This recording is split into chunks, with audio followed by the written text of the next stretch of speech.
Buenos días, queremos saludarles a todos de cabina. Por acá estamos una vez más el hermano Carlos y por acá Alan. Queremos saludarles a todos y damos gracias a Dios que estamos una vez más compartiendo la palabra del Señor. Bien saben o recuerdan, estamos realizando un estudio acerca de lo que es la Biblia o las Escrituras.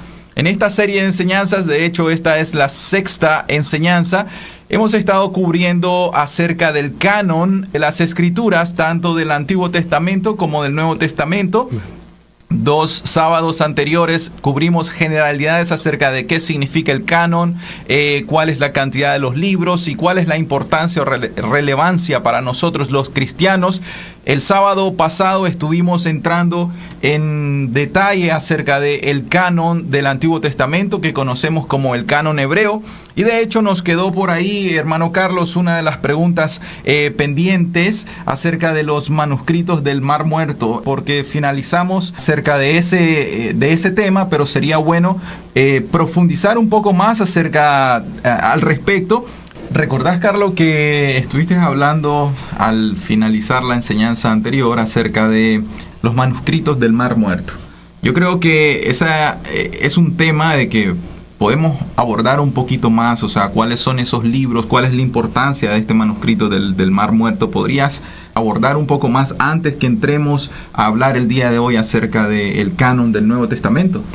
Perfecto. Bueno, sí, en realidad nosotros quedamos ahí en esa pregunta sobre los manuscritos del Mar Muerto. Se explicó que estos son aproximadamente 900 manuscritos que se encontraron, que fueron escritos durante, o sea, la fecha más o menos es siglo III antes de Cristo y el siglo I, y nosotros mencionamos de que esta es una evidencia muy importante para la fe cristiana, estos manuscritos realmente que se encontraron.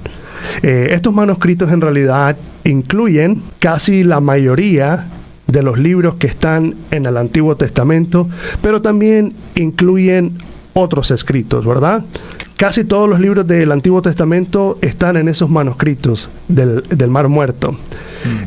Pero creo que es importante mencionar lo siguiente. Hay algunos libros que quizás estaban muy fragmentados y quizás no estaban completos, ¿verdad?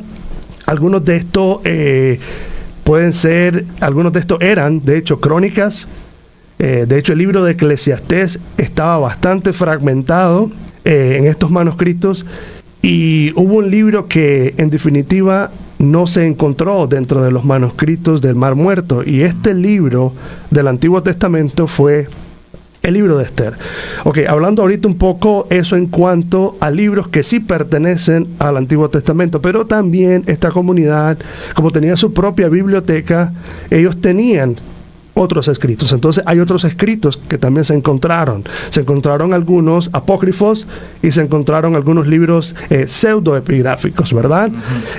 Por ejemplo, libros apócrifos que se encontraron salmos apócrifos, Tobit, y también encontramos estos libros pseudoepigráficos como lo que es el libro de Enoc, y el libro de Jubileos, que por supuesto estos libros no están dentro del canon del Antiguo Testamento, pero sí, como es parte de la aclaración del descubrimiento, ¿verdad?, que no solamente se encontraron libros del Antiguo Testamento, sino estos otros libros que eran utilizados por esa comunidad que vivía cerca del Mar Muerto. Estos manuscritos fueron encontrados aproximadamente en 11 cuevas. Esta comunidad era conocida como los esenios, y eran una comunidad judía que eran distintiva por lo que ellos realmente tenían como un cuidado por la pureza doctrinal, tenían algunas prácticas religiosas, vivían apartados, y también tenían su propia biblioteca, como yo mencioné, ¿verdad? Otros escritos que se encontraron propios de la comunidad, y los voy a mencionar, estos eran los siguientes. Se encontraron escritos como regla de la comunidad, se encontraron escritos como regla de guerra, acción de gracias y documentos de Damasco, ¿ok? Obviamente estos libros no están incluidos, como dije anteriormente, en el Antiguo Testamento, pero como estamos hablando acerca de este aporte arqueológico, es bueno y creo yo importante aclarar, pues, ¿verdad?, acerca de todo lo que se encontró en este descubrimiento. Y el libro, pues, que no se encontró es el libro de Esther. Ahora, me gustaría decir algo aquí, ¿verdad? Porque probablemente como el libro de Esther no está ahí, quizás las personas puedan cuestionar, y entonces si no se encontró un manuscrito del libro de Esther, ¿por qué el libro de Esther está en el canon del Antiguo Testamento?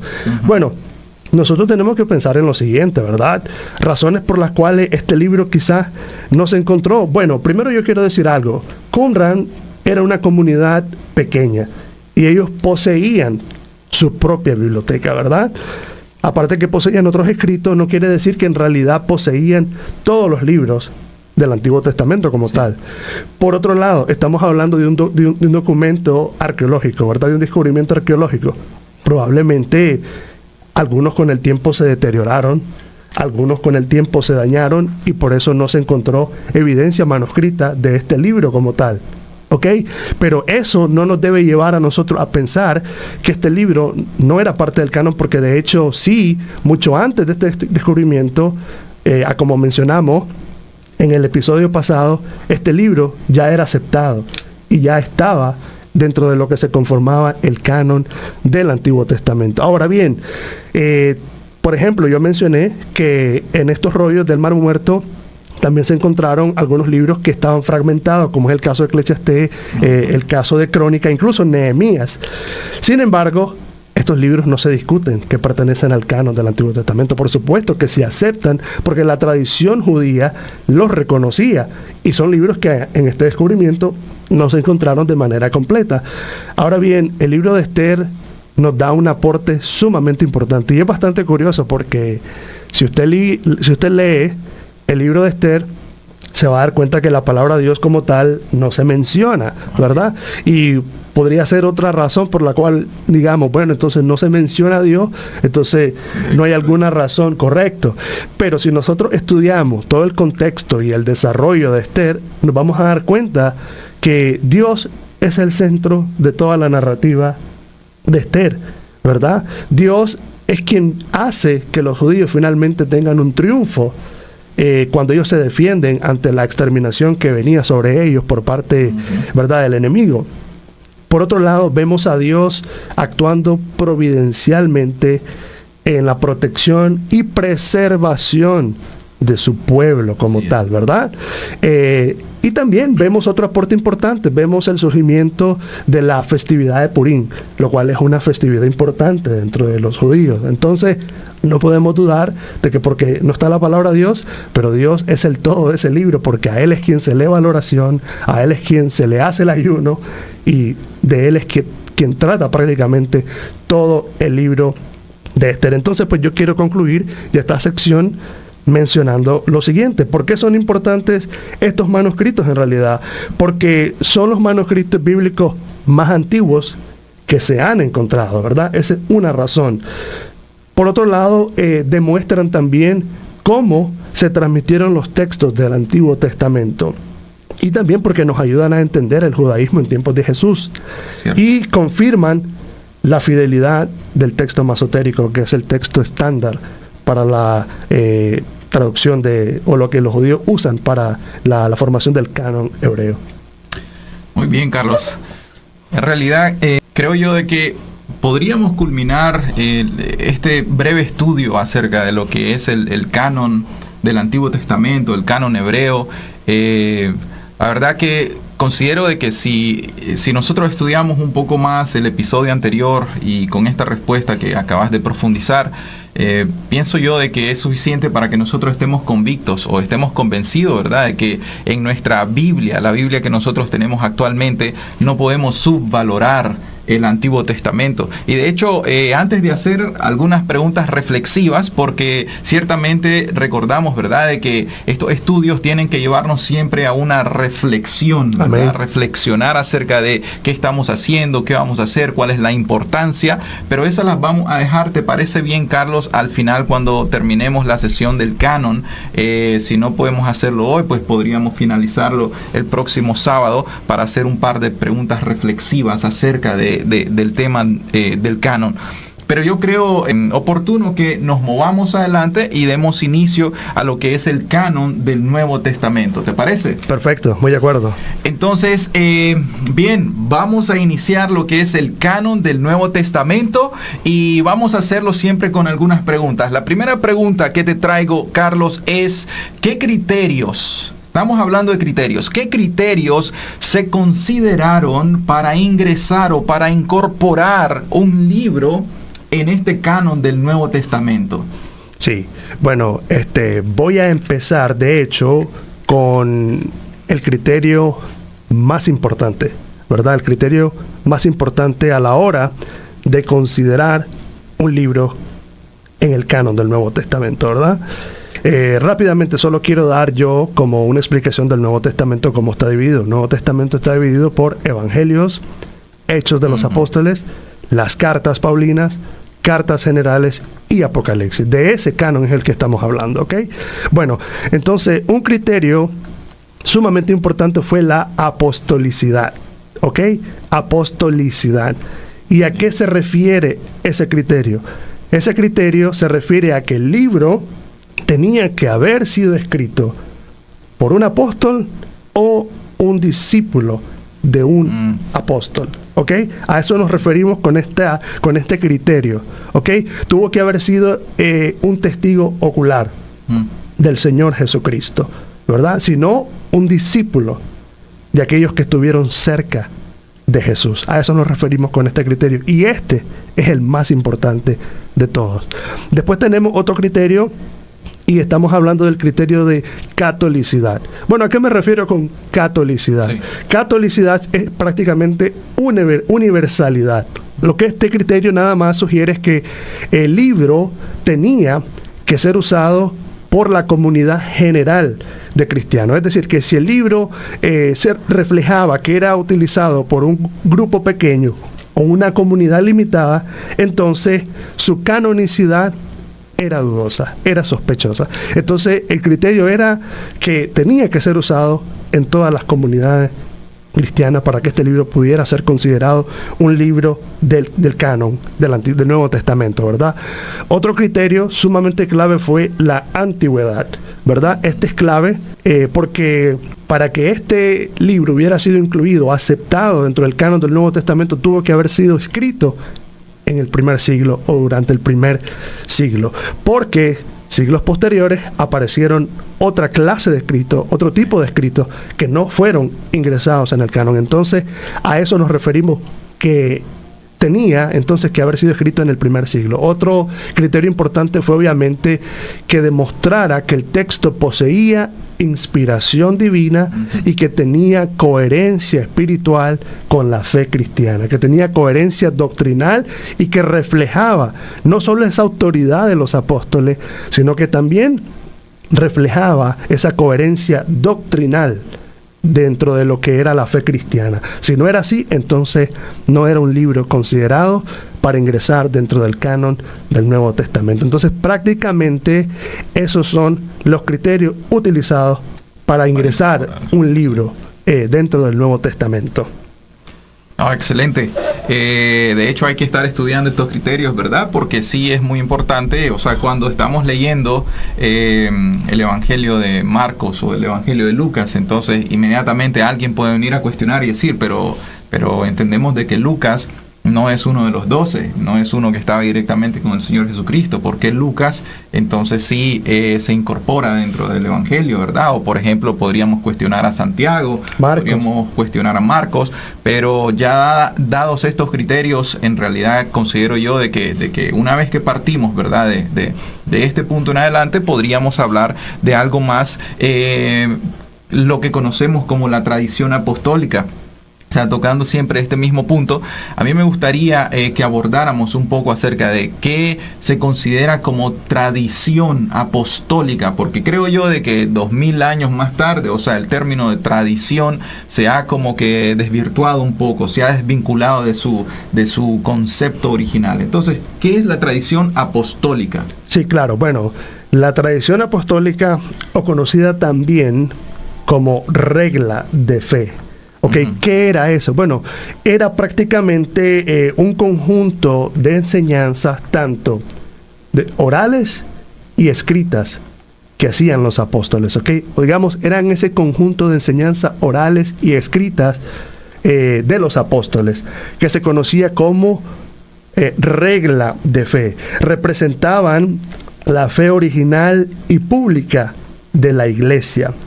Y esto, la tradición apostólica aseguró la continuidad del mensaje cristiano antes de que todos los libros del Nuevo Testamento estuvieran finalmente escritos, ¿verdad? Okay. ¿Por qué es importante la tradición apostólica? Porque digamos de que es la base sobre la cual se escribieron los libros del Nuevo Testamento. Pensemos por un momento en esto, ¿verdad? Los apóstoles, que fueron testigos oculares del Señor Jesucristo, cuando hablamos acerca de la escritura de los evangelios, ¿verdad? Estamos hablando primero de que la tradición apostólica consistía en que los apóstoles hablaban de los hechos de Jesús, contaban y predicaban sobre los hechos y la vida del Señor Jesucristo. Entonces, porque esos son los 4 evangelios, ¿verdad? Hablan sobre la vida del Señor Jesucristo, sobre Jesucristo. Entonces, eso era la tradición apostólica. Más tarde, hubo lugar para que un apóstol escribiera eso y ya tuviera eso escrito, ¿verdad? O un discípulo lo escribiera.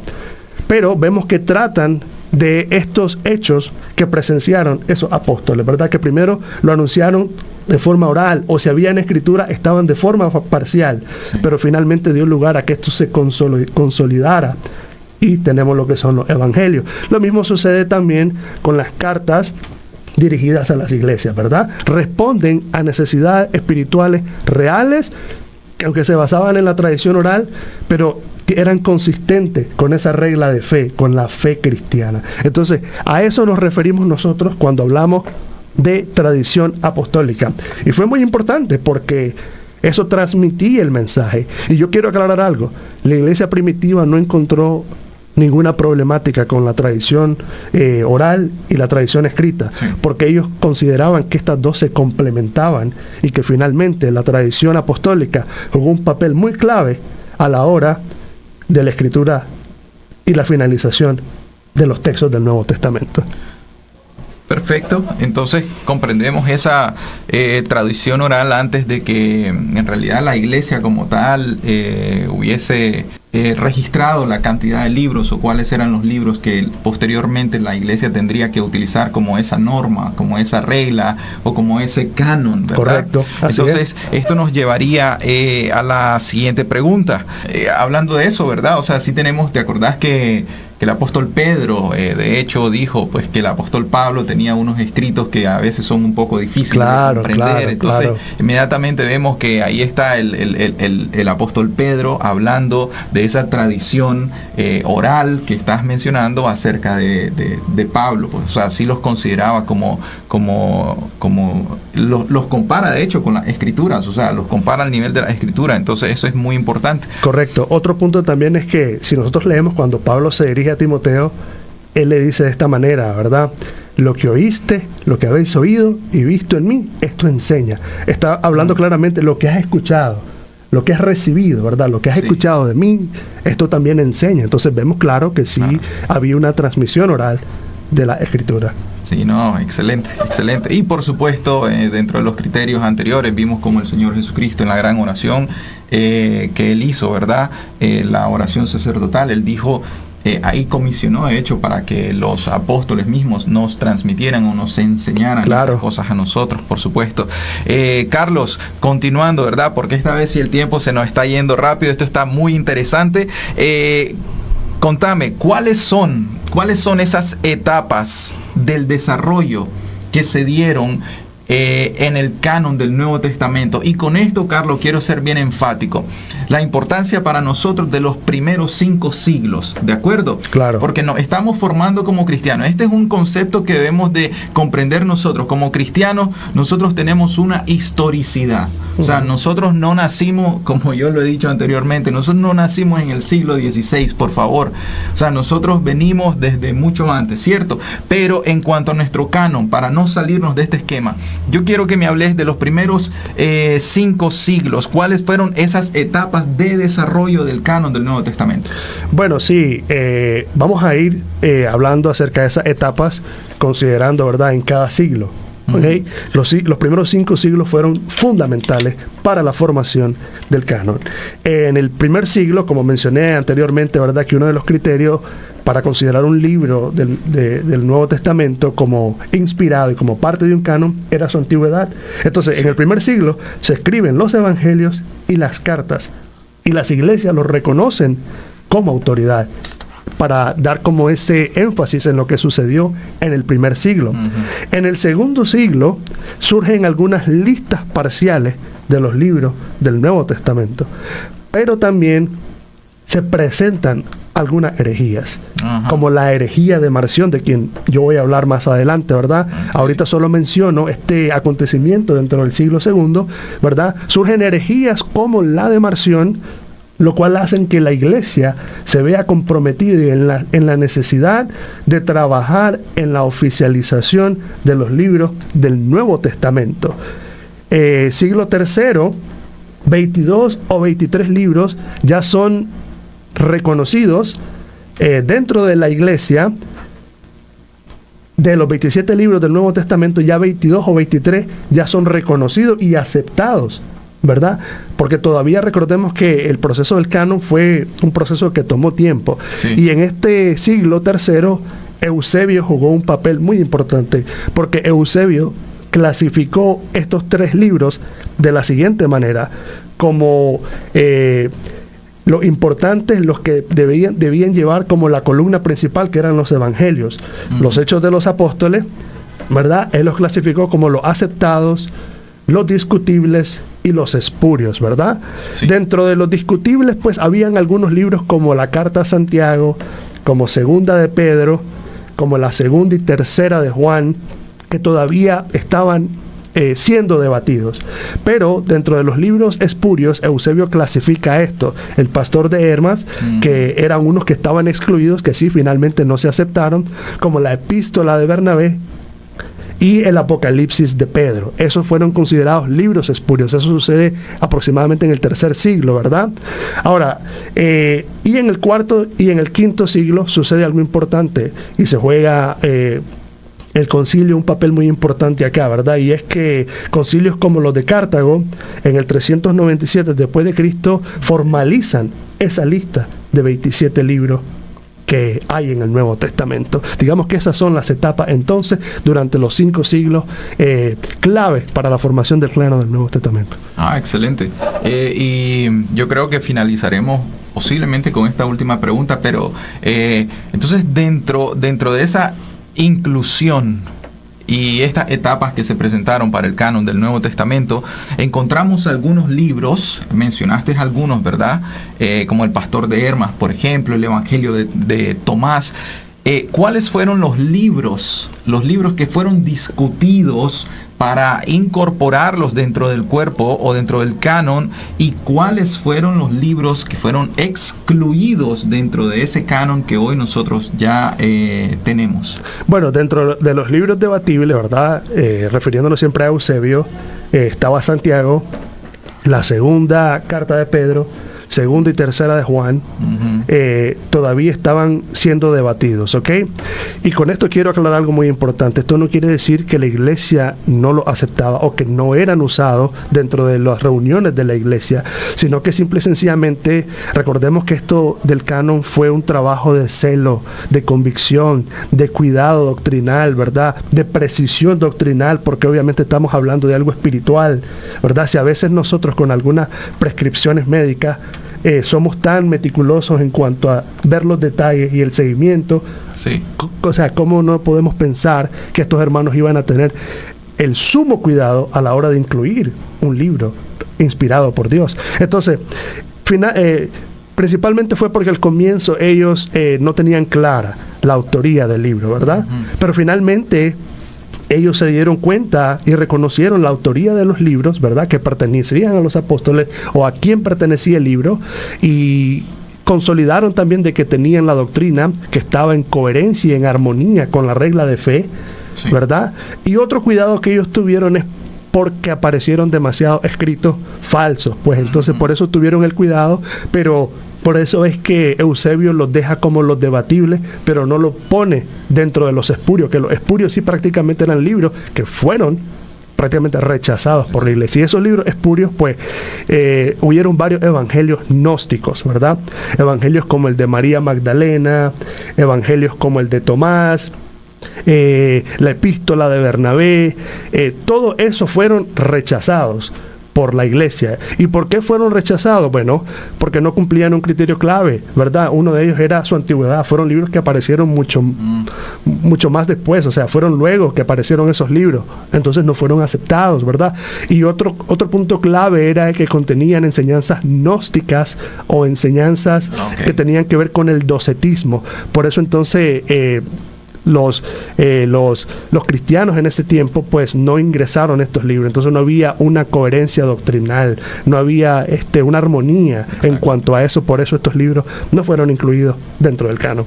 Ok, de hecho ese es un buen criterio, ¿verdad? Que un libro o la enseñanza de un libro no contradiga todo lo que es la meta narrativa de toda la Biblia, claro. ¿Cierto? Porque la Biblia como tal tiene un tema central y ella no se contradice a sí misma, y pues estos libros tenían algunas contradicciones, incluso herejías. Carlos, a ver si podrías explicar un poco esto. Estamos identificando que entonces el canon del Nuevo Testamento surge por una necesidad, claro. Una necesidad como una apología, una necesidad de defensa a la fe. ¿Estamos de acuerdo? Tal claro. como que nosotros estamos escribiendo una confesión de fe. Las confesiones de fe vienen porque de repente hay herejías que se están infiltrando dentro de la enseñanza ortodoxa de la iglesia. Así es. Entonces asimismo en aquel tiempo encontramos al gnosticismo, encontramos el docetismo, encontramos todavía el marcionismo. Entonces, si nos quedara un poquito de tiempo para abordar qué es, para que las personas sepan qué es el gnosticismo, el docetismo, el marcionismo. Bueno, yo creo que por ahora, por cuestión de tiempo, nos vamos a quedar con el gnosticismo y vamos a dar una definición rápida de lo que es el gnosticismo, ¿verdad? El gnosticismo prácticamente era una doctrina que enseñaba que la salvación se podía obtener por algo secreto, por un conocimiento secreto, pero ellos eran dualistas también, ¿verdad? Ellos enseñaban de que este mundo era corrupto y de que este mundo, la materia como tal, no era obra de Dios, sino que era obra de un Dios inferior, ¿ok? Ellos enseñaban eso. Y también no enseñaban meramente que Jesús fuera el Salvador, el Redentor. Enseñaban que Jesús era prácticamente aquel que nos llevaba a ese conocimiento secreto, a esa chispa divina que nosotros teníamos como para entender y alcanzar la salvación. Ah, ok, de acuerdo. Y a causa de esto, de estas enseñanzas o de estas herejías, es que surge, ¿verdad?, la necesidad de establecer nuestro canon del Nuevo Testamento. Vamos a tener que terminar acá, vamos a terminar debido al factor tiempo, Carlos, pero la verdad que creo yo de que todos hemos sido muy edificados el día de hoy. Muchas gracias, Carlos, tus respuestas fueron excelentes y vamos a cerrar con esta breve oración y que el Señor Jesucristo les bendiga a todos. Nos vemos, nos escuchamos, si Dios permite, el próximo sábado. Padre, gracias te damos por este momento, Señor, en el cual podemos, Dios del cielo, glorificarte y hablar acerca de tu Sagrada Escritura. Por favor, bendice todo, Señor, lo que hemos hecho. En el nombre de Jesús. Amén. Amén. Hasta la próxima.